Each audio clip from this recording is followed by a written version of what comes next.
Assalamu alaikum har'aantana waan isin barsiisu wanta barbaachisaa tokko kan namuu kompiitara haa qabu kan isaa fayyadu.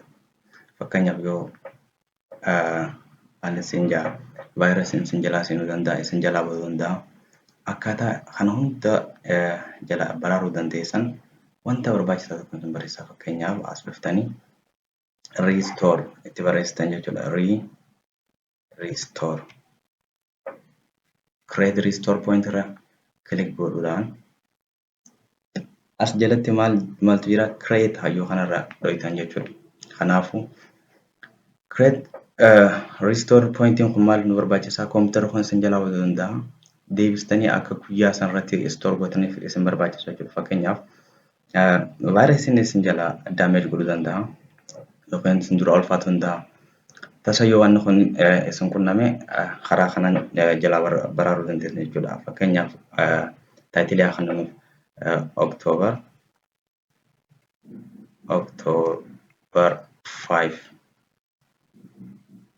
create jennaan jechuudha san booda. Amma maal nu godhaa? Store pointii create nu godhaa jechuudha. Yoo isin jalaa badee guyyaa kanarratti maal gochuu dandeessan?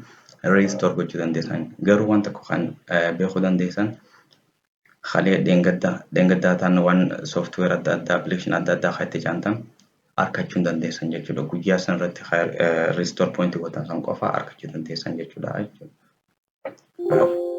Nuti muree jechuudha. Amma fakkeenyaaf restore godhuu yoo feetan asirratti maal isin barsiise restore system restore gartee san booda deebistee kompiitara kee kana sirreessuudhaaf restore system hayyuu kanarra click goota.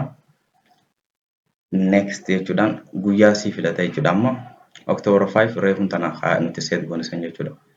Kana haala kanaan next jechuudhaan kompiitara keessan vaayirasii adda addaa fi yoo dameetee jalaa baraaruu dandeessan jechuudha. Waan dhaggeeffataniif galatoomaa.